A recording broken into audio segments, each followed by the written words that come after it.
अजित पवार आज पुण्यात होते. प्रसार माध्यमांशी बोलताना त्यांनी एक धक्कादायक विधान केलं. मला आता निवडणुकीत रस नाही असं अजित पवारांनी स्पष्ट केल्यानंतर पत्रकारांच्या भुवया उंचावल्या. बारामती विधानसभा मतदारसंघात स्वतः निवडणूक रिंगणात उतरणार नसल्याचे संकेत अजित पवारांनी दिले. मग बारामती विधानसभेत कशी लढत होईल याबाबत अंदाज लावले जाऊ लागले आहेत. कदाचित अजित पवार आपला मुलगा जय पवार याला बारामतीतून उभं करणार असल्याचं दिसतंय. बारामती लोकसभेत शरद पवार गटाच्या सुप्रिया सुळे व अजित पवार गटाच्या सुनेत्रा पवार यांचा सामना झाला होता. त्यात सुप्रिया सुळे निवडून आल्या. अजितदादांचा बालेकिल्ला समजला जाणाऱ्या बारामती विधानसभेत सुळे यांना 44,000चं लीड मिळालं. तेव्हापासून बारामतीतला अजितदादांचा होल्ड कमी झाल्याच्या चर्चा सुरू झाल्या होत्या.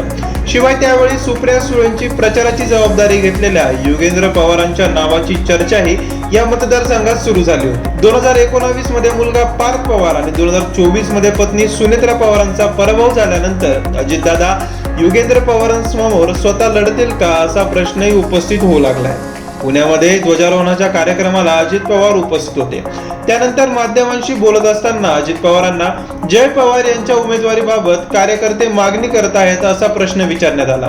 या प्रश्नाचं उत्तर देत असताना अजित पवार म्हणाले, शेवटी लोकशाही आहे. मला तरी निवडणूक लढण्यात रस नाही. मी तिथे 7-8 वेळा निवडणुकीला उभा राहिलोय. जनतेचा कौल असेल त्याप्रमाणे आमच्या पक्षाची संसदीय समिती त्याचा निर्णय घेईल. स्थानिक कार्यकर्ते आणि पक्ष संघटना जो निर्णय घेईल तो आम्ही मान्य करू. अजित पवारांनी बारामतीत आपल्या मुलाला उभे करण्याचे संकेत यापूर्वीच दिले होते. 2 दिवसांपूर्वीच अजित पवार यांनी लोकसभा निवडणुकीबाबत आश्चर्यकारक विधान केलं होतं. ते म्हणाले, लोकसभा निवडणुकीच्या वेळी माझ्याकडून थोडी चूक झाली. मी माझ्या बहिणीच्या विरोधात सुनेत्राला उभं करायला नको होतं, पण त्यावेळेस तसं झालं. पार्लमेंटरी बोर्डाने तो निर्णय घेतला होता. आता जे झालं ते झालं. बाण सुटलेला आहे. आज मला माझं मन सांगतं की तसं व्हायला नको होतं. अजित पवारांच्या विधानाचा अर्थ त्यावेळी अनेकांनी हवा तसा काढला.